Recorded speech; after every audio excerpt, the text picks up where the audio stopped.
Thanks everyone for being here today. We do appreciate it. We'd actually hoped to hold this a couple weeks hence from now, but we're glad you're here and thank you. I feel like I'd be remiss and we'd be remiss if we didn't start today to take a minute to remember Jim Capel, whom we lost this weekend. A proud son of Longview, an alum of R.A. Long High School, and an alum of the University of Washington and the University of Washington Daily, the Bellevue Journal-American, St. Paul Pioneer Press, the PI, Starwave, ESPN.com, The Athletic, and many other publications. I think, as you all know, Jim was a gifted writer with an unbelievable ability to see stories where other people didn't see them. But I think we also all know that he was certainly a better friend, a better husband, a better cohort than he was a writer. So from all of us here at the Mariners, our thoughts are very much with Vicky, with Christian, and with all of his family. So we are thinking of Jim today as we have been for some time now.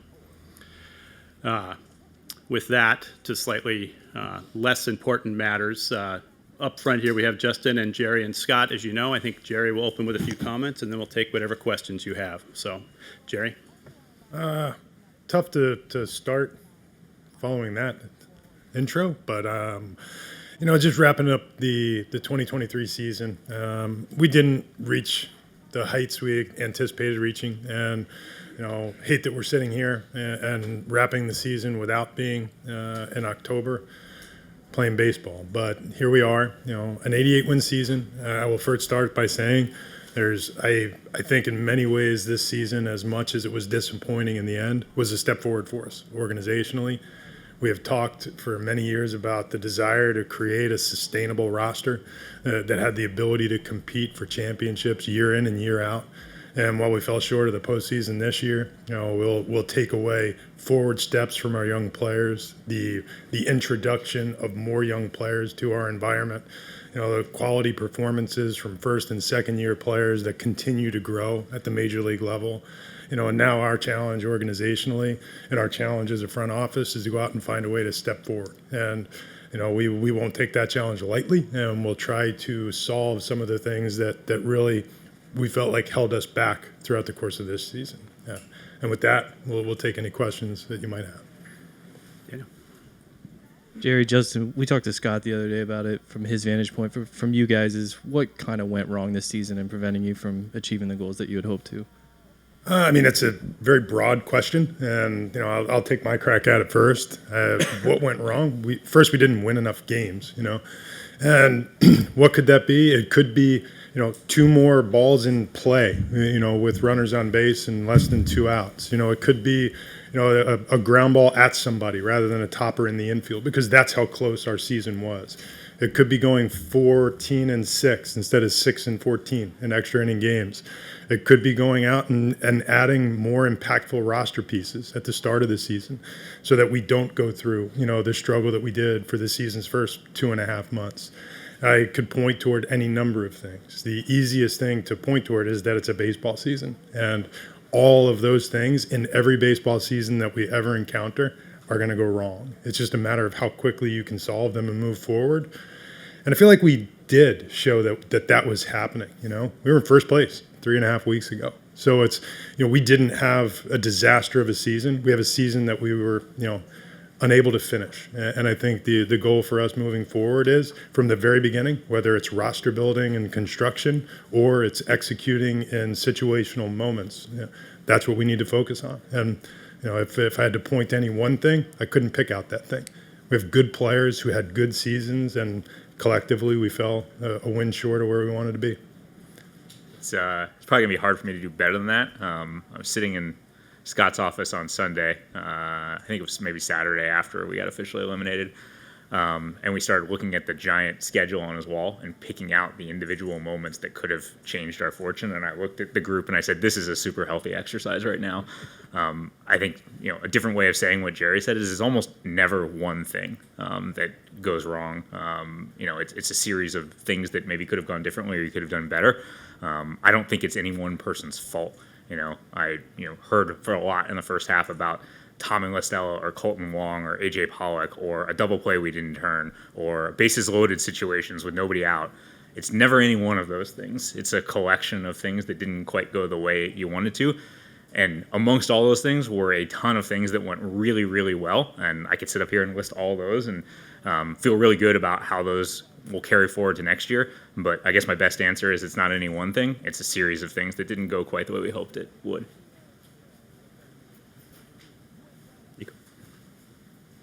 And for anybody who wants to take, with all of that said, how do you approach the offseason? What can you do during this offseason to make sure you guys do take that next step forward next year?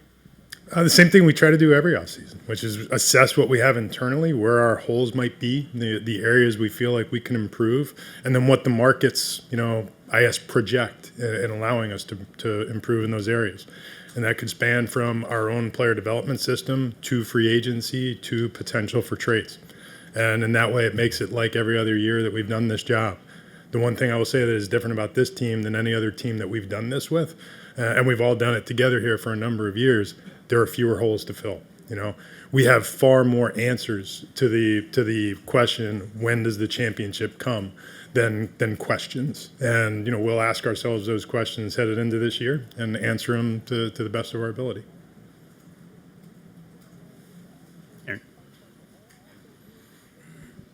Jerry, do you have thoughts on what Cal Raleigh said after the game on Saturday about the importance of getting big name players in here? And has ownership given you the green light to provide the money and the resources necessary to get the big name free agents here and all the pieces you need to contend for a championship? Yeah, I guess I talked to Cal on Sunday after he had spoken with you guys, and I had read his comments. And as I said to him, and as I've said to any player I've ever been around, his opinions are his own, and I don't begrudge anybody the ability to share their opinions. He should. I don't know that the solution to our problems is big name players, and I'm not sure we have big problems. But would I like to have big name players? Sure. I think we all would. I don't know, to the extent that Cal was trying to express an opinion, and I can't speak for him. He wants to get better. And, the one thing he kept saying when we talked privately was, I just want to win, and I can't take that back. We all do. Whether that is, by way of a big name player, there are a number of teams that are, I guess, evidence today that might not be the only way that you build a roster. And we'll do the best that we can in trying to achieve the best outcomes. And if that means it's big name players in either way, via free agency or trade, we'll do that. If it means we get better in other incremental ways, we'll try to do that too. In a perfect world, we'd be able to do both. And yes, we do have the freedoms to do that. And we're trying to figure out how to do that.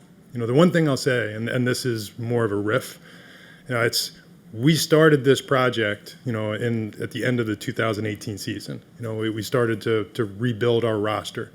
It turned around very quickly. And I've thought about this a lot over the course of the last couple of years, and especially here over the last 48 hours. We've built methodically, and we've built methodically in a way that I think the narrative has been that we're pushing the patience of a fan base or of our support. We've turned this around in about 2.5 years, and we have now been a contending club for the last 3 years, made it to a postseason. And, in doing so, we have actually signed 3 of the top 40 contracts in baseball over the last 2 years with Robbie Ray and The Rock and with Julio. And, our expectations of ourselves are that we continue to do interesting things like that. Some via trade, some via free agency, some via a player that we, developed and promoted through our own organization. But we won't build on a foundation that's not cured. And what we have achieved over the last couple of years is we have built a foundation that we feel like is cured, and now we can start erecting, a more stable long-term home, roster home. We have a stable roster of young, fun players who've played together. We'll continue to try to build, and we'll go through all of the avenues of potential player acquisition to get there. I think we've shown we're not afraid to acquire players who make money or sign those who do. To the extent that you can do that over and over and over, that's why we rely so heavily on our player development system to deliver us players like Cal, like George, like Logan and Julio, who do what they do. And then when it's their turn, they get paid. Chuck. You've said that you're a draft, develop, and trade organization in the past. What has been the difficulty in attracting free agents here to Seattle? Is it Just unwillingness, or is it just difficulty? How would you explain why this isn't a more attractive location considering the young nucleus you've put together? Well, I don't know if it's an unattractive location. I don't want to hog the microphone. Robbie Ray, Robinson Cano, Nelson Cruz, who were here before we got here, or were signed before we got here. It depends where you're going, but more it depends where you are. I framed it as a foundation. We have a foundational roster now that is attractive to other players. We didn't have that in 2019. We didn't have that in 2020. It was a coin flip if we had that in 2021. I think the 21 team both outperformed its expectations and surprised all of the people around baseball. So really for us, this part of the exercise begins in 2022 when we signed the reigning Cy Young Award winner and went ahead and made a deadline trade to acquire another potential Cy Young Award candidate just this year. So this is not a long-range issue. As I've shared, we've talked about it internally. While we did sign Robbie Ray, we also made offers of similar or more money to other players for similar or more years. They weren't ready to come our way. And that's fine. There might be another situation that players find more attractive in the moment. But the attention that we've garnered over the last handful of years has probably put us in a position where now they will take us more seriously. Because when you're constantly in the public eye, when you're winning 88, 90 games, hopefully next year more than that, players tend to take you seriously. And I think they will moving forward. Tony. Jerry, another thing that Cal said was how much the team missed Paul Sewald. And in retrospect, looking back at the trade deadline, how do you look back on it? Would you have done it differently?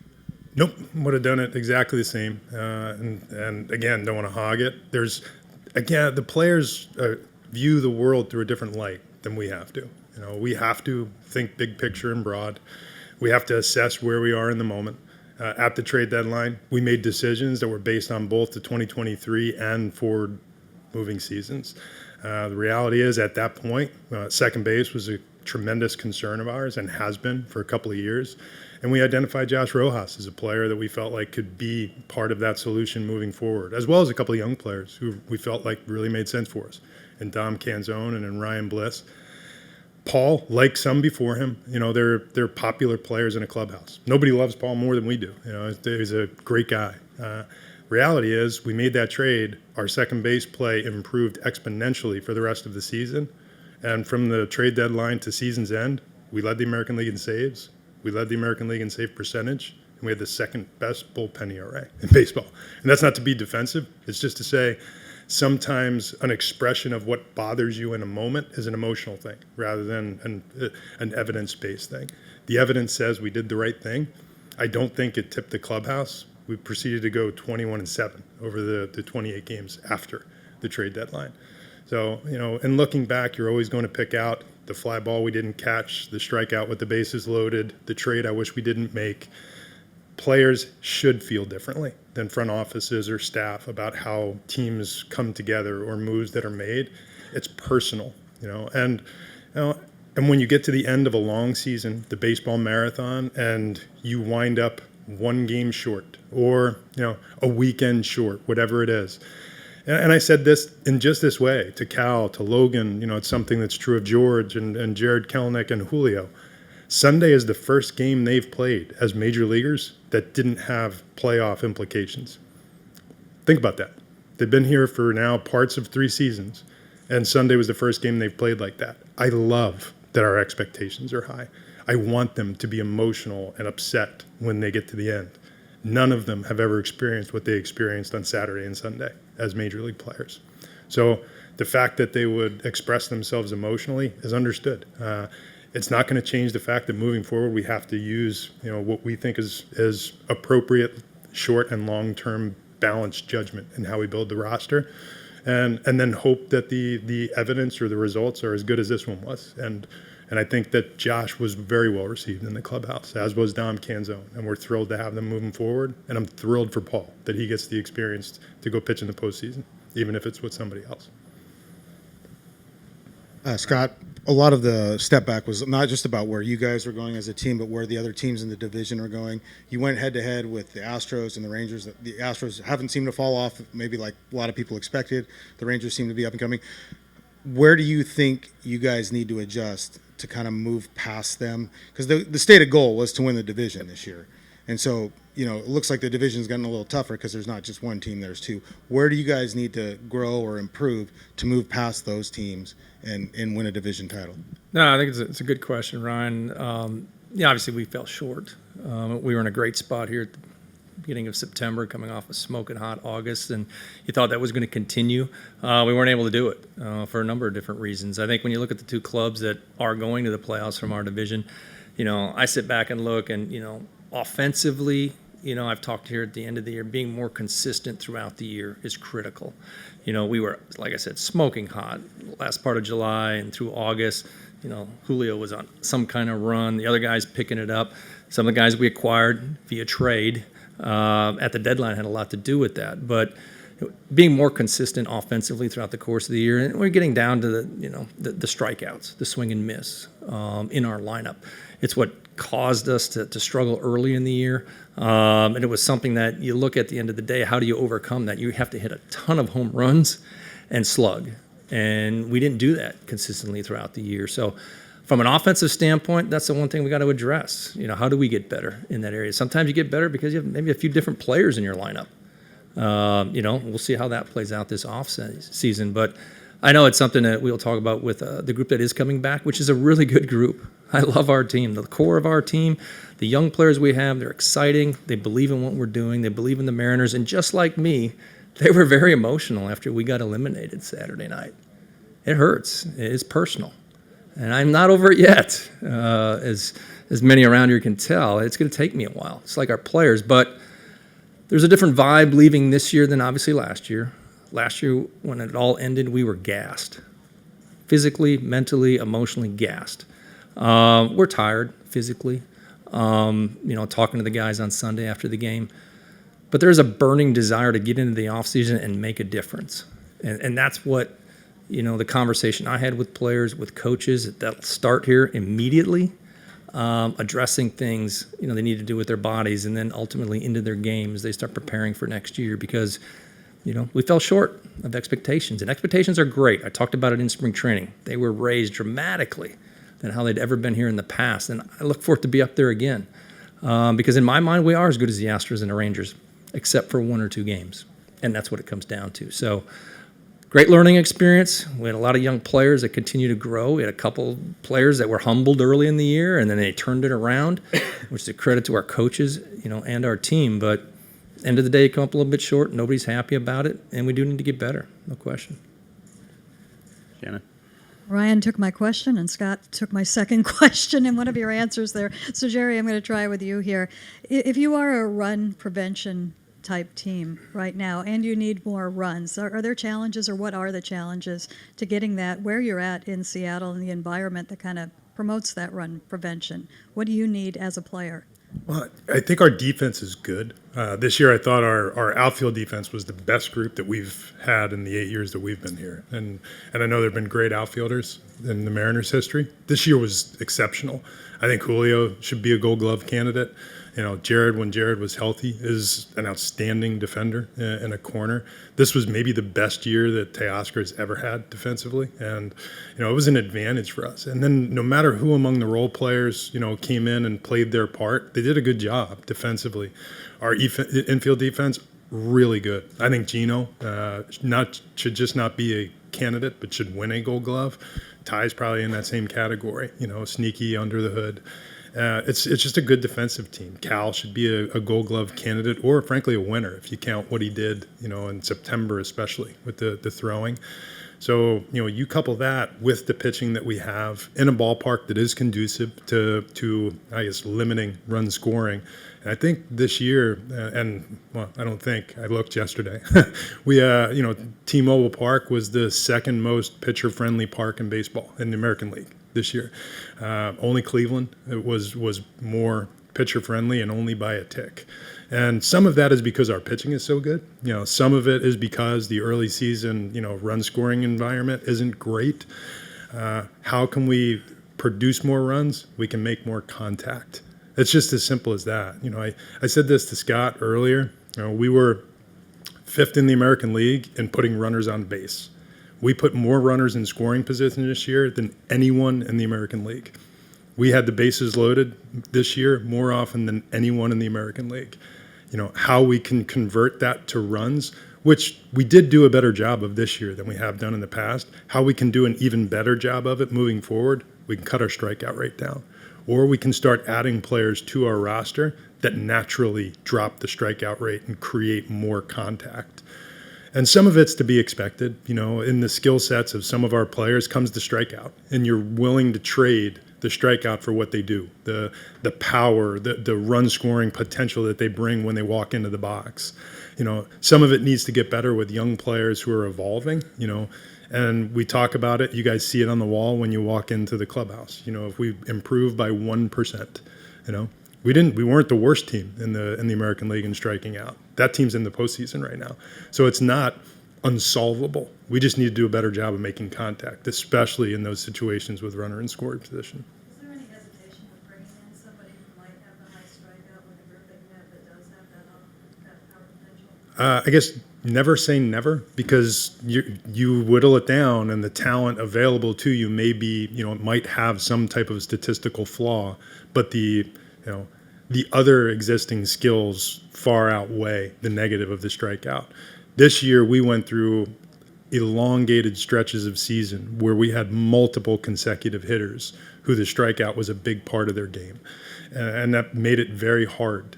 We'd throw up the crooked number because we could hit the home run and get the big hit with runners in scoring position, but we didn't always get the hit. I'll say we did quite well with the bases loaded. We didn't do quite as well with the simple runners in scoring position. I think some of it will just be maturation with young players, and others going to be on Justin and I to work with our people in identifying the player or players that can make it better simply by bringing a skill set that's a little different than what we had. Jerry, a chunk of the fan base didn't like the fact that there wasn't a veteran player in the clubhouse to kind of bring your younger players under their wing when you're going through streaky stretches like that. Will there be a focus to get someone along the lines of a Carlos Santana with that kind of makeup to make sure that this young roster of yours is, taken care of when they're struggling? I'm certain that you probably are more in tune with what that certain chunk of our fan base is saying. I would refute that. Our clubhouse is awesome. We have a great group of players. We do have veteran leadership. From Gino Suarez to what we've watched the evolution of guys like Cal and JP, what they bring to the dance. I do think on the pitching side, we missed Robbie a little bit this year. The fact that he was not in the clubhouse, because he brings a calm and settling presence to the group. And the idea that we were short on veteran leadership is. I don't really see that, and Scott may feel differently. Yeah, let me comment on that. Veteran leadership is great. It's great when they can help on the field, because if they can't help on the field, they're not really leading. And I think if you look around the game today, there are certain players that have that attached to them. This guy is a great guy to put in a clubhouse. He can help young players along, but they still have to be able to contribute on the field.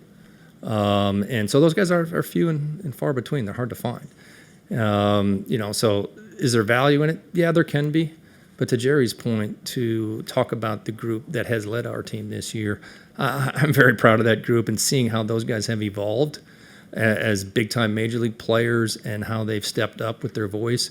And, like we talk about Gino all the time and what he does and the good vibes he brings. That is critical throughout the course of a long season, and how JP has evolved and what we're seeing out of Cal Raleigh and what he has to bring from a leadership standpoint. I feel very strongly about the leadership in our clubhouse. Those are also guys that I can sit down and talk to and drive messaging through. And they're also guys that will give me their opinion if they don't like the direction where we're headed and whatnot. And that's what it is. It's a communication back and forth. It's a trust factor. And it is there right now. So, again, not everybody's going to agree with it. Not everybody's in our clubhouse every day. But I am. And I've been around the game a long time, and I know when I see it, and I like our group a lot. Jerry, going into the offseason, Teo's obviously going to become a free agent. Have you decided what you want to do with him and the qualifying offer? And then also, where do you feel like there are needs or places where you can improve on the strikeouts and the offense and just your roster as a whole? You kind of usually give us an idea of what you're looking for. I mean, where do you think this club can improve in a position standpoint or even in the starting rotation? I mean, you can always improve is the idea. Sometimes we improve with players we promote. Sometimes we identify, people around the league, might be free agents, might be trade targets. I think Justin is pivotal in this and working with our scouting leaders and with Dave Cameron, who's pretty critical in our identification process, is to figure out who are the 10, 15, you have to have numbers, players who can solve our contact riddle, and that's the first thing we'd like to solve. As it relates to the Teo QO, we'll talk about it. That's probably something that we should, not audibilize here rather than talking with Teo and his agent before we do that. But we've already made our decision internally. We'll talk to them before we make that public information. Jerry, you mentioned last offseason that you got a lot of calls on your young pitching, but didn't want to deal from it, knowing the value that young starting pitching brings. That said, looking at your needs offensively, would you be open more to listening to those conversations and potentially be willing to deal from a strength in that regard to add impact talent for your other areas of need? Yeah, on this one, I'll kick it to Justin. With our pitching, our pitching is our backbone. That's our foundation, and we talk about it frequently. And he's going to have just as strong an opinion on this as I do. Yeah, I'd be loath to sit up here and say we would never do something. That seems impulsive and not smart to do that. And I'm not going to announce a no trade clause for any of our current 5 starters up here. I think we're built on run prevention. Jared and I talked a lot about it over the last couple of years. You have pitching until you don't have pitching, and you better be careful. I know that there was a lot of rumors in the season, X team interested in Logan Gilbert. And I remember walking up to Logan and I said, just so you know, there's 29 teams interested in you beyond the Mariners. Like, there's a reason that we are where we are, and I think we're built on the backs of our pitchers. I can't say enough about the year that those guys had for us in all different spots in their career. Really, The Rock, Logan, and George being the anchors.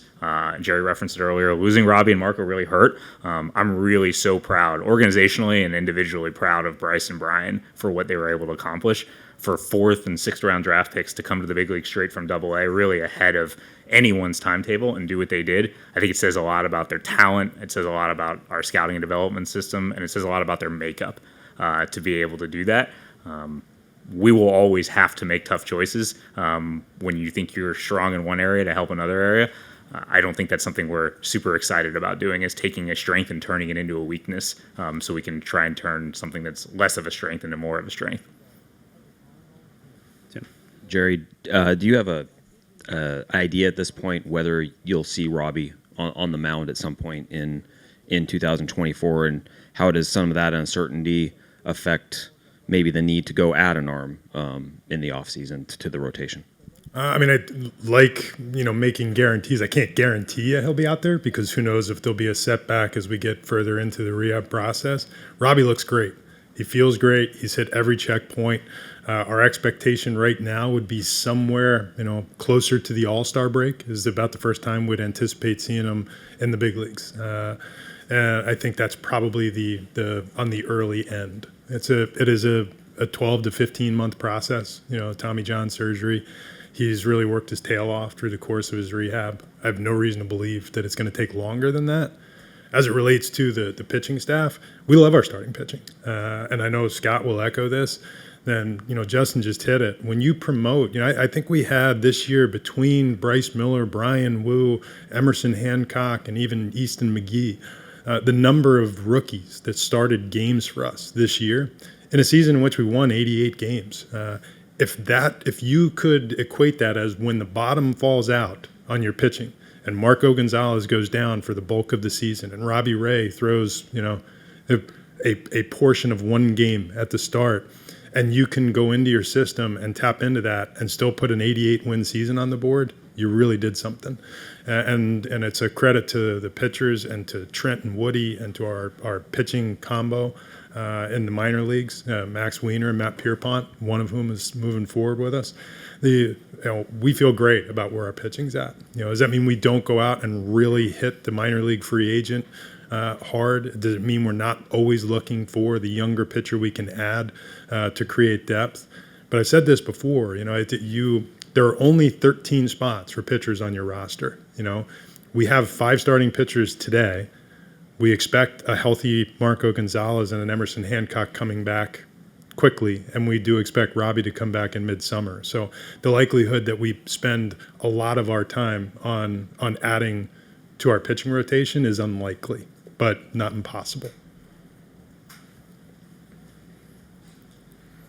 Excuse me. For Justin, just how valuable Tom Murphy is to this organization. Obviously, him going into free agency, everything. Just how you approach that, and certainly it will be difficult in that regard.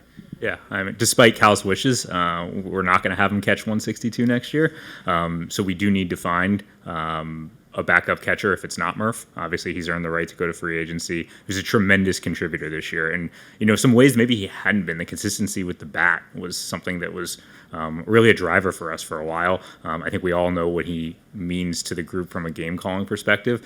And I think, I really can't say enough about what Cal did this year. There's been a lot of talk about Cal over the last 72 hours.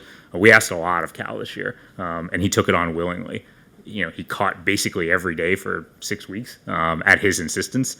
He goes out there and he puts, he doesn't put fingers down anymore, but he pushes a button 150 times a night. He hits in the middle of the order. He switch hits.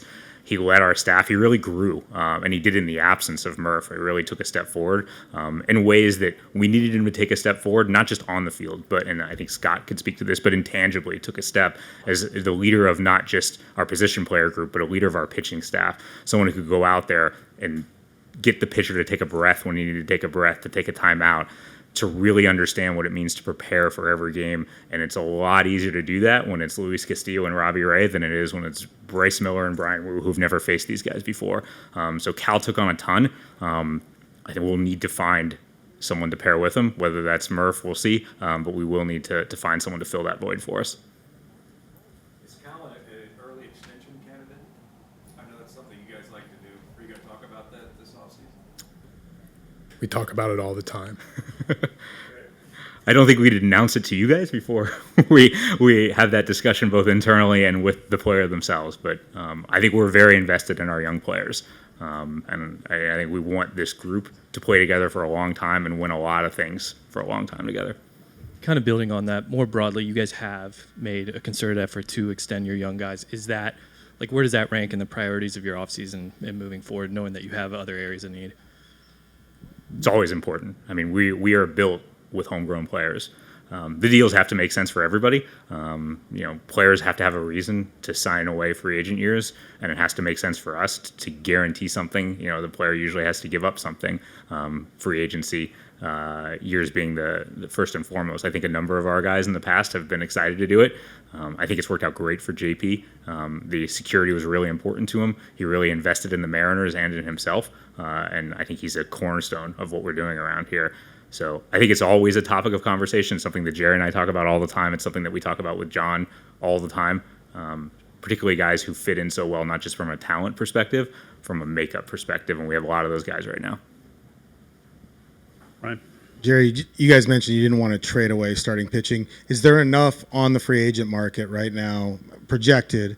Obviously, there's one guy out there, but is there enough on there to supplement the needs that you have or fill the needs that you have and improve the team to the level you need it? This is just being frank, not if we want big names. It's a little thin in that regard if you discount the pitching. The pitching free agent market is as good as it ever is. It's a good group. The bats on the free agent market, there are everyday players. There are guys who can contribute. It is not as robust a class as has been the case in the last couple of years. So, to that end, We're very comfortable the way we build rosters. If that's free agency, if it's trade, we're always pretty aggressive in that regard. And the other teams will hear from us. We do have, again, we have attractive pitching. We have a good farm system, and and we have intentionally created one of the, and this is pulling off of Daniel's question about extension candidates. One of the values in extending players as we have is that it does create a degree of cost certainty with your roster that allows you to identify players who could also fit, and we know that there is, these are no longer early extension candidates. These guys are all approaching, they're 1 year left before they hit arbitration.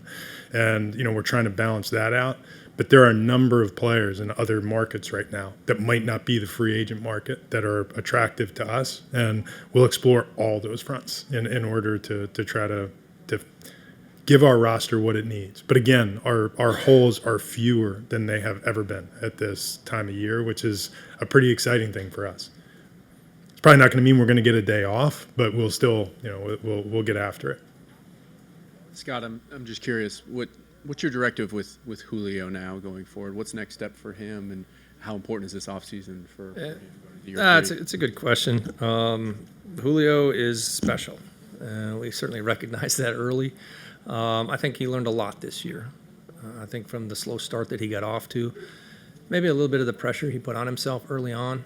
And I've talked about this openly. The fact that the All-Star game was here in Seattle, I think maybe attributed to some of the pressures he put on. Not just him, but some other players on our team too. But for me, seeing him kind of flip the script there in the second half and really taking off. The month of August, he had that streak. It was 4 or 5 hits every night. It's unbelievable how talented he is. And he's still learning. I mean, he's just starting to scratch the surface on what I think he can do on a consistent basis. And I thought it was very fitting. The night, I think he had a home run for his 100th RBI. And I was standing there before his next at bat. I said, "Nice job, man, 100 RBIs." And he looked at me and he said, "I should have 150 by now." That's Julio Rodriguez. He loves to compete. He understands he's got things to work on and get better at. And part of those things are just like the maturing process of dealing with situations as they come upon you throughout the season, whether it's, having the really good at bat in the bigger moment and how to slow that down and how to let the game come to you. Julio's is not really wired that way. He's about going out and getting the game. And that I think all great players are best when they let the game come to him. So love his competitiveness. Love how he's wired and how much the Mariners mean to him and how much it means to him to get the organization into the playoffs, get the city into a World Series. I mean, it means a ton to him. And a lot of our young players, but there's room for growth, and he knows that. And I think that just the simple thing of saying, "Hey, I should have 150 by now," shows all of us his head's in the right spot. Jerry, even before you guys got here, there's been so much made about the patience of this fan base. And in January 2019, you said, quote, "While we would not anticipate that we are a threat to win the World Series in 2019, we feel like we are better situated to do so in 2020 and 2021. Since then, an additional playoff spot has been added in both leagues, and you've made the postseason just once. How do you justify that to the fan base?" We're getting better. We did have a better chance to win the World Series in 2020 and 2021 than we did in 2019. We made it to the postseason in 2022. We fell a bit short of our goals in 2023. Our job, and when I say our, particularly Justin and I, and to a degree Scott is involved in this, Scott's job is every day to put the best team on the field, to create, the optimal lineup, and then go out and execute a game strategy that allows you to win games over a 162-game season. Our job is to think more broadly. We're looking at a 6-10-year window. I look at when I talk about sustainability, I can't tell you what year we're going to win the World Series. I can tell you that if we win 54% of our games over the course of a decade, you're going to play in the World Series. Teams that do those things get in the World Series. And that is true in the wild card era. It is true in the divisional format dating back to 1969. You've got, I think, an 85 or 90% chance of reaching a World Series if you make that your goal. If we make winning the World Series your goal, we will do insane things that will cut the sustainability part of the project short. And, that's not how we think. We think more broadly. We're thinking over an extended period of time. And our goal would be that over that decade, that you get to the postseason 7 or 8 times, that you are in a position to win it. And in an ideal world, you become one of the elite teams that go to 10-10. But the reality is, if what you're doing is focusing year to year on what do we have to do to win the World Series this year, you might be one of the teams that's laying in the mud and can't get up for another decade. So we're actually doing the fan base a favor and asking for their patience to win the World Series while we continue to build a sustainably good roster. And I won't comment on who the player was because I don't want to out a private conversation. But as one of our players alluded to on Sunday and wrapping up, I hate that we're going home, but if 88 wins is our floor, it's a pretty good floor. And we've elevated the floor of this team. And whether it be due to underperformance, lack of roster quality, or whatever it was that caused us to fall short in September, we now have obvious things to look at to try to get better. The sustainability part, because of that young core of players that exist in the room, I feel like is in place. Stoney? Yeah, you've had a steady stream of pitchers come up from the minors to help you the last couple of years. Where do you stand with the next wave of position players? Is there anyone in the system that you expect to help you at next year? Yeah, we think there's a wave coming that should arrive sometime mid-late season next year. Our farm system, and this is naturally what happens when your best players are teenagers, and most of our best players are teenagers right now.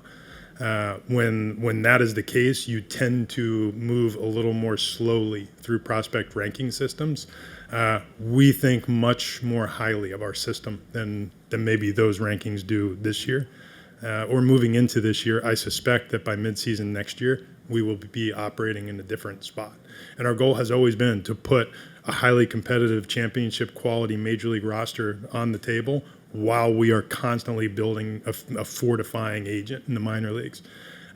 Our young hitters are awesome. It starts with some kids that you saw out on the field, Cole Young, Laz Montes, who is not just he's not just a teenager. He's a teenager who has the power potential to do big boy things when he gets to the major league level. He said to me on Saturday night when he was getting his award, "When do me and Cole," and he put his arm around Cole, "get to play out there on this field?"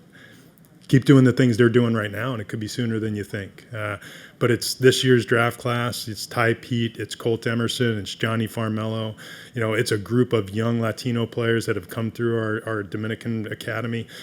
Guys like Michael Arroyo, who fly under the big prospect ranking systems. It's Gabby Gonzalez, who, along with Tyler Locklear, Colt Emerson, Cole Young, and Harry Ford, give us 5 more, hitting prospects in the top 100 on various ranking systems. We think Locklear, guys like Deloach, Ryan Bliss are guys that are going to show up for us as early as next year.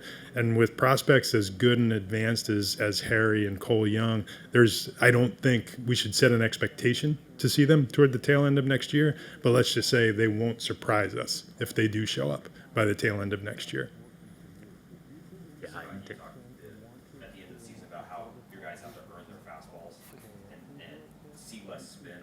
What can guys do in the offseason to become better at hitting spin and maybe cut down on some of those strikeouts next year? Yeah, it's something that, we saw teams, how they adjusted pitching to us, certainly in September a ton. And if you go back into the numbers and the data, we saw quite a bit more sliders and cutters this year than we did previous year. Was it tied to how our roster was put together, what the lineup looked on a daily basis? Probably so. I mean, we look at the data. Everybody else looks at the data and how they're going to pitch guys. And when I made the comment about we've got to earn our fastballs, once in a while, you got to jump off the gas and look for the slow stuff and then do something with it. Because all it does, and I caught this league a long time. I've been watching Major League. As soon as that guy squares up a couple of sliders or cutters, guess what you get? You get your fastballs. So how do you approach that this offseason? How do we maybe train differently? Coming out of a conversation this morning with our hitting coach, it's something that we have to get better in that area. It's very typical of young players. Okay, and we know if you watch how Julio got pitched for the majority of the year, it was a lot of spin, recognizing it, and Julio can crush the spin when it's in the strike zone. Nobody crushes the spin when it's out of the strike zone. So we talk about it all the time. Control the zone, dominate the zone. You got to get the pitch in the strike zone, and you got to square it up once in a while. And not Julio by any means, but the younger, a ton of our young guys need to do a better job with that. How do you do better at it? You got to create awareness around it. It's different than just hooking up a pitching machine to throw you 50 straight sliders. Every major league hitter can go out there and do that. It's the randomness of it. It's the situation, understanding what the pitcher does, what he's going to do in that spot, and having more awareness there. So, got some ideas. That's the fun of coaching. How do you take a very talented roster that maybe has a deficiency, and how do we get it better? That's what I signed up for. I love that part of the game. And not me doing it, but talking with our coaches and getting them to understand a plan and how we can get better at that, because you can get better at it. There's no question, because we got talent. And that's what excites me. So, again, it takes me a few days to get over, loss of the season, so to speak. But quickly getting my mind revved up to what's ahead of us. And I'm super excited about it because we do have the talent. It'd be different if we didn't have the talent, but we do. And I know we're going to add to that talent a little bit as well. So. One for Scott and then one for Jerry. Scott, you're just talking about the strikeout and how you've seen more, I guess, off-speed pitches this year as opposed to last year. Is there anything that you can do that's more intangible that you feel like you had last year, even as a team? You're talking about veteran leadership, and you had a lot of those guys return this year, despite Carlos Santana. But for you, I know you can't give him like a pep speech every day because it's baseball, but outside of that, is there something managerial that you feel that you could help with that strikeout thing? Yeah, I think what you're talking about a little bit, if you look at our season, I mentioned it to Jerry and Justin, the clutch gene. The last 2 years, we won a ton of one-run games. And I was always very reluctant to talk about it in the media, whatever, because I understand how much luck is involved. Okay, but if you go back and how we won a lot of those games, and it was maybe the guy, it wasn't the everyday superstar that got the clutch hit for you, but it was Luis Torrens getting it hitting against the Yankees in the 11th inning of a game that we probably had no business winning, but he gets it done. Okay, and we didn't have as much of that this year. Why not? Okay, and we talked about it constantly all year. And the only thing I can put my arms around there is getting our guys that understand the ability to slow it down in that moment. Don't get out ahead of yourself. And back when everybody used to read the newspaper, but don't see the headline before the article gets written. And I think our players got out ahead of themselves oftentimes. I'm going to get the big hit. Whoever it is. Servais gets the big hit to win the game for the Mariners. No, let's stay within yourself, let the game come to you, and then let the headline be written. And that sometimes it's a maturity thing. And I think they're veteran players. I think Gino's one of our most clutch guys. I really do. Gino can slow it down because Gino never gets too high and Gino never gets too low. It's a great attribute to have in our game. And I think, the more that he is around and talking to players, and players need to literally look at how he goes about it. You know what I mean? And some guys are just better at it than others, but it is an area that you can get better at, but you have to understand it and have awareness about it. And that's the one thing that we will continually talk about. And you can't just line them up in spring training the first day and say, okay, the bases are loaded, 2 out, you're playing against the Astros right now, get a hit. No. You got to be at T-Mobile Park with Ryan Presley on the mound and 45,000 people there. That's different. And you have to go through that multiple times until you realize how to handle that. And I think our guys learned quite a bit how important that is. And when you look at the one-loss record in those close games this year, we just weren't as clutch as we've been in the past.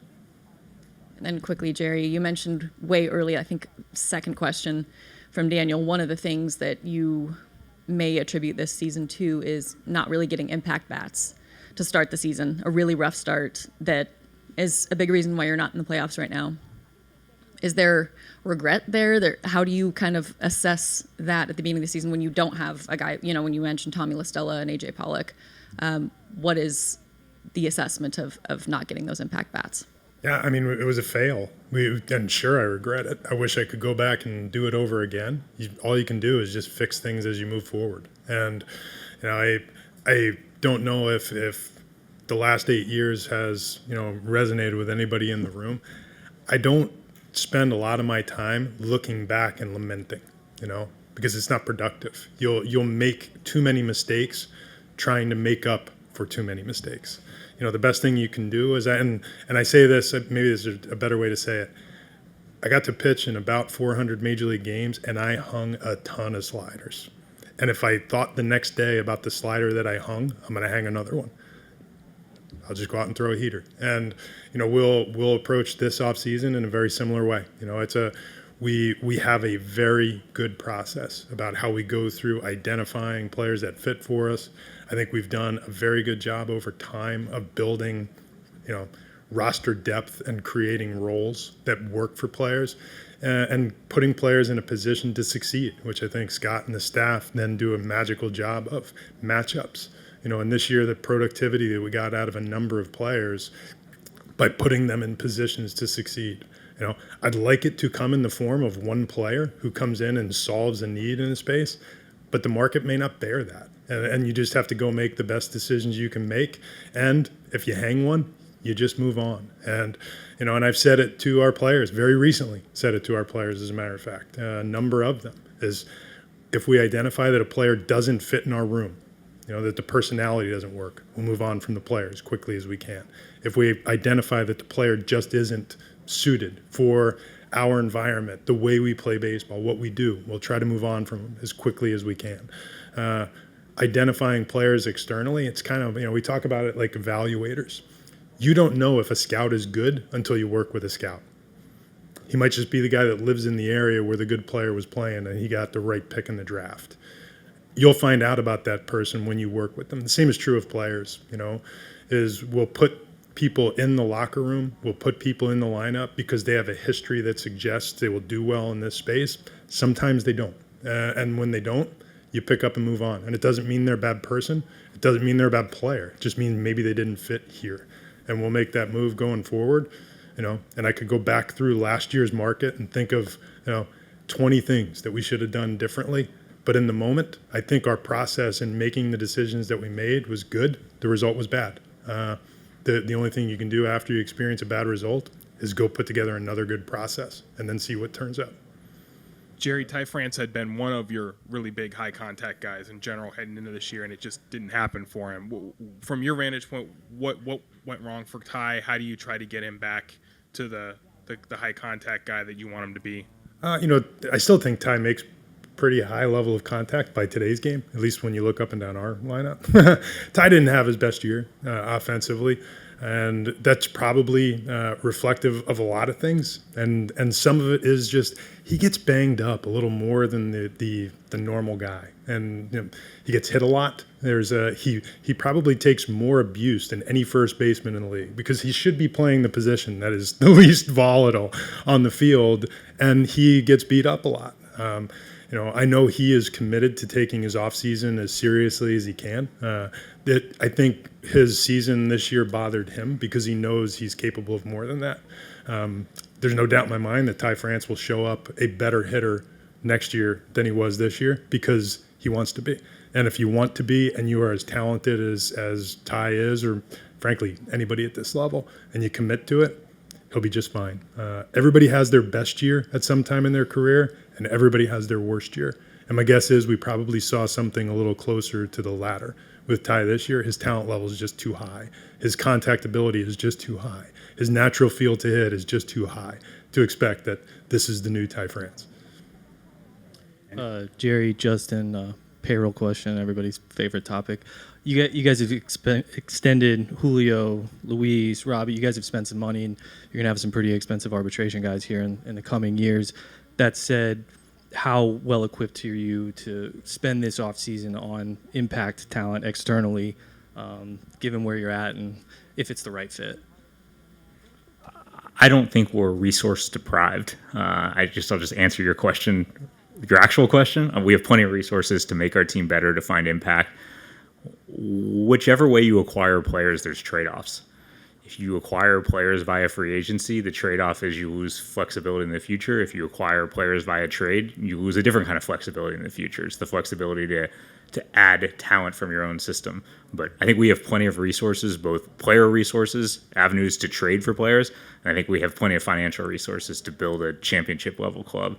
Jerry alluded to earlier, we have an unbelievably high floor right now. We've done, I think, from a scouting, player development at the major league level perspective, and I don't want to exclude our major league coaches in that. I think they've done a phenomenal job of helping players get over the hump and get better once they get to the major leagues.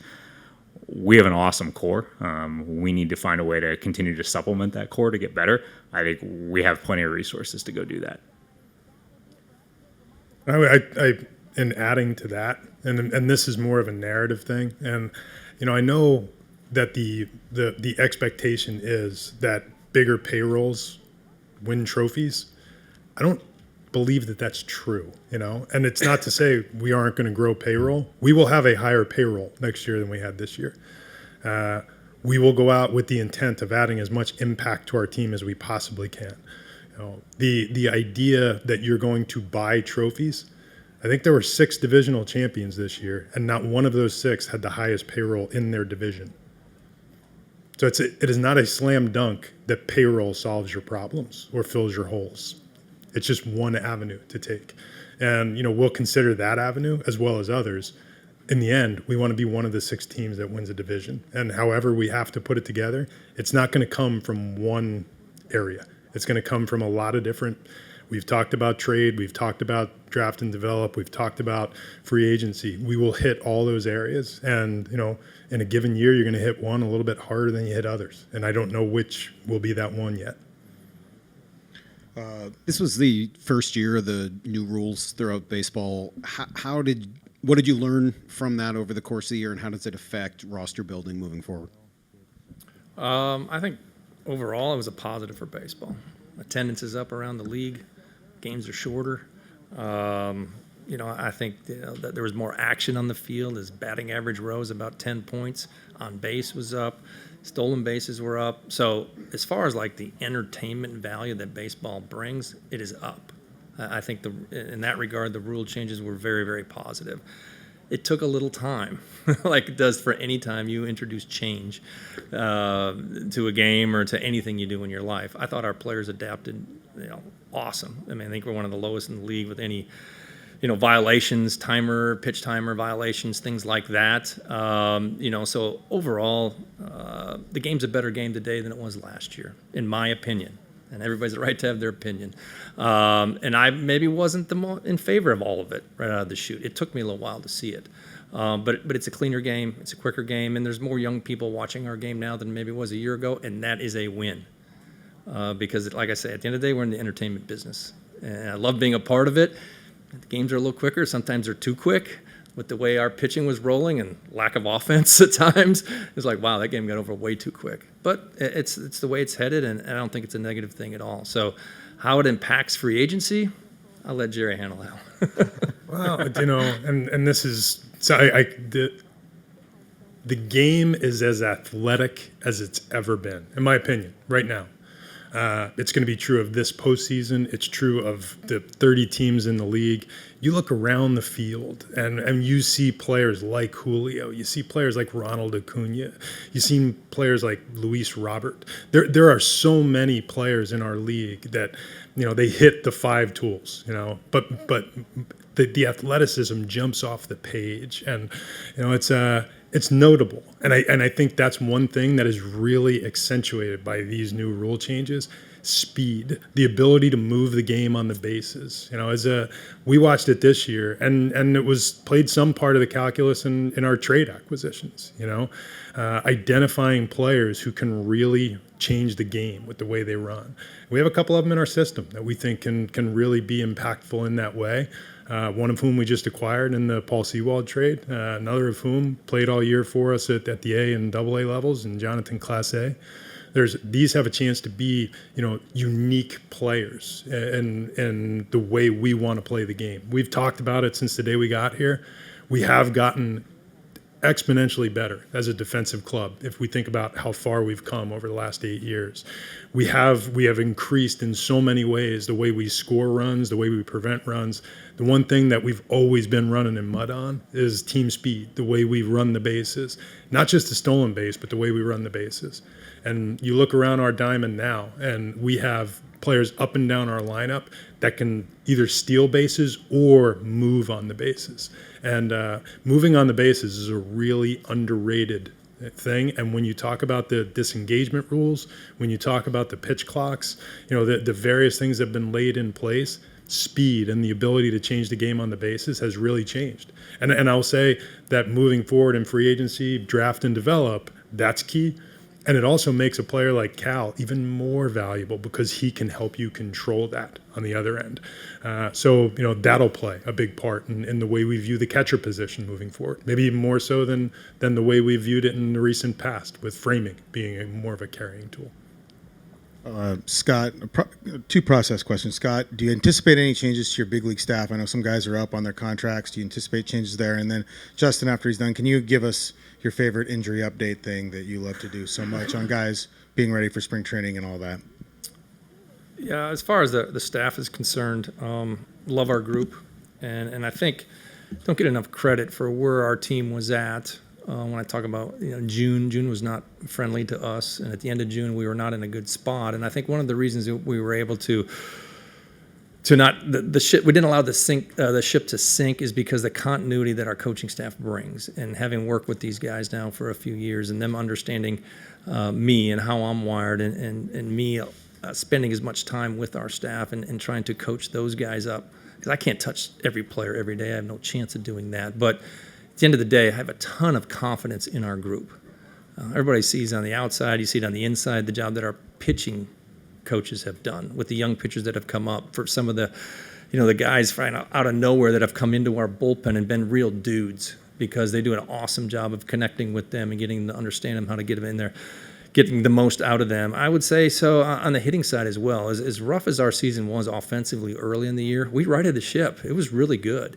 And a credit to our hitting coaches for being open-minded enough to, hey, we need to try this, go a different avenue to get these players to respond. And we tried a number of different things, and eventually we found some things that worked. And that's why we were very productive in July and August. Defensively, the job that Perry Hill does and Manny Acta, fantastic. We are one of the top 5-6 teams in the league year in and year out. And our players get better. Gino Suarez is 30, 31 years old, and he's getting better. The guys who we acquire from trade, Josh Rojas comes over, and I joke about the little things he does, starting a double play the other day.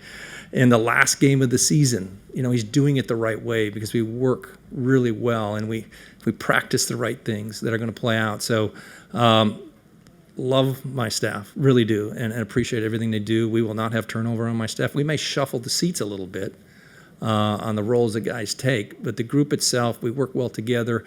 I think it's really important, you understand what you don't know. And there's things that I don't know that I need help with. Same thing. So with our coaches, they work really well together. So as we stand right now, things could change. You could always lose a guy here or there, gets an opportunity elsewhere at a higher position, whatnot. Those things happen. But as we stand today, the entire group will be back. Justin? Injury update. First, I agree wholeheartedly with the assessment of the staff. I think our staff is awesome. I think our players feel that way. They feel like they have their backs, and they're also willing to have a tough conversation and help them get better. So just want to take a moment to praise those guys. They work as hard as any staff I've ever been around. They're here early in the morning, they stay late at night, and they really care about every player in that room. And that means a lot to those guys, how much they're invested in them as people. So really proud of the group we built and the culture that those guys have created. Injury updates. Probably the easiest way to bucket this up is, as Jerry alluded to, Robbie's going to miss significant time into next year. I can't tell you when he's going to be back. You could tell me it was any of All-Star break, August or September, and those are all believable dates on the calendar. It just depends. It's a long rehab process, and you never know which way it's really going to go. So he will miss significant time. Marco, we anticipate being ready for spring training. Evan White, we anticipate being ready for spring training. Emerson Hancock, we anticipate being ready for spring training. Easton McGee and Penn Murphy will miss significant time next year, based on Tommy John's well into the 2023 season. Trying to think if I forgot anybody, but that's roughly what, off the top of my head, the injuries and the guys that we expect to be affected into next season. Haven't seen anything yet on anybody, so I think we're relatively healthy at this point. We don't anticipate anybody missing any time going into spring training or anything that will even affect their offseason right now. I think they're tired and beat up. I'm going to order Brash and Topa not to lift their arms for like 3 weeks, but that's I think relatively speaking we're pretty healthy right now. Chuck? I'm sure you could still imagine waking up in June, not being 6 games under 500, not getting off to a slow start, not underperforming for the first couple months of the season and actually performing up to your capabilities, shy of finding some magical algorithm or metric or changing Pepsi to Coke and all the machines at the facility. Is there a strategy for how to avoid a slow start? Is there a change up to training or how you do things in the off season, or do we just chalk it up to pretty flukish run that we're on to underperform for the first couple months of the year? Yeah, I'll start with that. Obviously, we didn't come out of the gates that well in April. I thought our May was actually okay. June is when we really struggled. So I don't know if you can prepare in February on how you're going to react in June. I've never focused on that. I think you've all heard me talk a little bit. I kind of see where we're at 40 games into it, because I don't think you really know who you are until you get 40 games into it. And every season is different. And especially when we bring in some free agent players, or you trade for Colton Wong, you don't know how they're going to respond. And you have no idea what's going to happen in spring training. That spring training you really don't get a feel till you get into the season and what happens there. So I've always felt, when you come out of the gates in April, you want everybody to be healthy, you want everybody clicking, but not everybody's going to come out smoking the ball out of the chute. There's always 1 or 2 guys that are slow starters or slow that particular year. If I remember right, I don't think Julio came out smoking hot. It took Cal Raleigh a while to get going, which are guys that are coming off phenomenal runs at the end of the year from the season before. You just don't know. There's no way to plan for it there. So I'm not going to say that I've got this wild, drawn-up a program that we're going to hit the ground running on February 15th when we show up, right? Biggest thing, you want to be healthy when you hit the ground running. I do know that the strides that our young pitching made this year is going to carry forward. There's no question. What Bryce Miller and Brian Wu learned, okay? What George Kirby now has gone through. Logan, we feel really good about those things, but I don't have a crazy plan that says we're going to practice a whole lot differently, because we're good. We're good. Contrary to what some people think here, or our family, we're really good. We came up 1 game short, and it hurts me to say that. We're not going to change how the whole thing is made. I want to screw up the soup, so to speak. We need to get a little bit sweeter or a little bit tangier, whatever you're looking for there. But and how we prepare and how we go about it, I love how we do it, and it works. Nico? Scott, can the feeling of right now, the heartbreak, the disappointment, can that launch you guys forward, that motivation of not wanting to feel this thing? Can that Yes. Yes, it can. Hey, Jerry, you guys talked about Ty. It sounds like he's going to go to Driveline this winter. Do you guys have any input in that? Sure, we have input, but any decision for a player, and I credit, last year we sat down with JP and we had that conversation. We don't need to sit down with Ty. Ty sat down with JP or watched what the result was. And that's when clubhouses work. When it's about the players, in the room with the players, and they share amongst one another, they see what works for the other. Whether Ty chooses to go down that road or not is completely up to Ty. He's under no obligation to do it. My guess is that not just Ty, but multiple of our players watch what happened with what JP put into his offseason, and that is going to reap benefits for us organizationally, not just one player. So to the extent that Ty chooses to talk to us about it, and he shared some thoughts about what he's planning on doing with his offseason, but we might have suggestions for him, but the decisions are his. Let's take 1 or 2 more here. Shannon. Jerry and Justin, Luis Castillo pitched so well in big games last year. What do you make of his last 2 starts of the season where he struggled? The Rock's really good. I don't think he got nervous. I don't think the situation was too big for him or something like that. I think he just left some pitches over the middle in the start against the Astros. He was throwing gas. His stuff was awesome in that outing. They found a little bit too much of the plate. And the last outing was probably the worst start that Luis has ever had as a Mariner. I don't think he was expecting that. I think he just couldn't find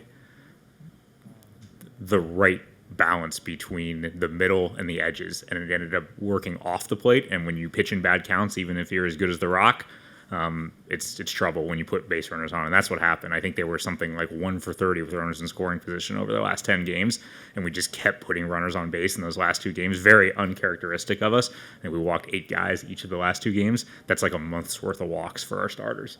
And we dared them at a certain point when you put that many runners on base to find holes and give up, bleeders and bloopers, and that's what they did. But I couldn't be any more confident when Scott says I'm going to hand the ball to The Rock, and we'll see what happens. Whether that's opening day next year, if that's what Scott chooses, or the first game of hopefully next year's playoffs, I'm totally confident in The Rock. I'm sure Jerry feels the same. Yeah, you make 33 starts, you're going to have a clunker every now and then.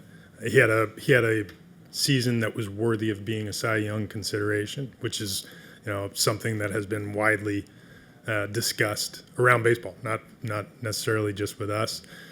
He was awesome. I think we reeled off 9 or 10 straight of his starts where we won that game, largely because he was a stabilizing force. He's one of the best pitchers in the league, and unfortunately he ended on a sour note. My guess is he'll come back and it'll be sweet again because he's really good at what he does. Shannon? Jerry, this is kind of big picture. 4 years ago, when you went about building all of this up, you spoke of a window, and that's a projection and not a promise. I'm really curious as to how you assess that window right now today. We're in it. We're in the window. I alluded to it a little bit earlier. We try to create as many process-oriented, I don't want to call them goals, but ideals, the things that we're trying to achieve, and when we talk about sustainability isn't a year-long exercise. It's not, oh my God, Colton did not play well for 2 months, who plays second base tomorrow? More big picture thought over the course of, we're looking at, and you've heard me say this before, we're always looking at a 6-year roster projection. What does it look like now? What does it look like in each of the next 6 years? We look over at, and there's a bit of a baseball junkie. If you look at the teams that achieve, if you think back to an era and think of a team, what did the great Braves teams do in roughly any decade, starting in the 90s? Similarly, the Yankees over time. If you go back and you look in a decade, those teams that win 54% of the time always wind up in the postseason, and they more often than not wind up in World Series. So there's your bigger picture process. Nobody wants to hear the goal this year is we're going to win 54% of the time, because sometimes 54% is some. One year you're going to win 60%, another year you're going to win 50%. It's whatever it is, but over time, that type of mindset gets you there. And you've heard me say this before, that has to be your steady drive. Scott, the staff, the players on the field, they're not thinking about 6 years and 10 years. They're thinking about when you traded their closer. They're thinking about what are we going to do tonight with the runner in scoring position. Our job is to think more broadly, big picture. We want to be sustainable. We don't want to drive ourselves into the desert floor. We don't want to be the team that's looking up saying, oh my goodness, we made 3 go for it type move. I'll get critical here for a moment. The question, are you all in? We're always all in. We're just trying to be all in a thoughtful way that is going to allow this to be sustained over decades, not over 162 game season. And I say this frequently internally. For Scott needs to think about the win tonight. We have to think about the wins that come after tonight. And we'll continue to think that way because it seems to be working for us in that way. But we're in the window. I will say too, that's not an easy thing to do. And I think that there's sometimes a notion that's out there that Jerry or myself are unemotional about the idea that we want to win tonight's game, or go all in at the deadline, whatever exactly that means. That's really hard not to do.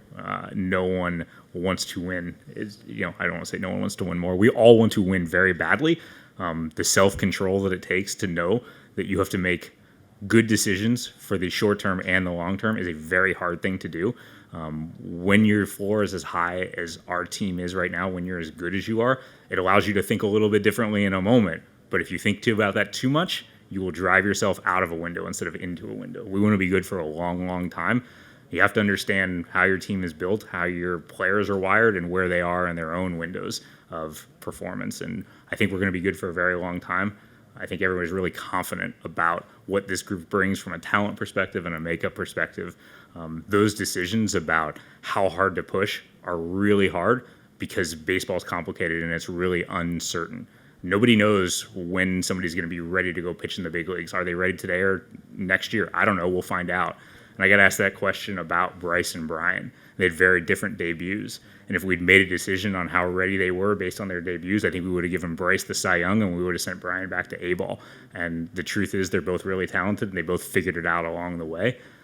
We have to make good decisions in the long term to make sure that the Bryces and the Bryans always have an opportunity to truly show us how good they are. All right. Thank you, everybody.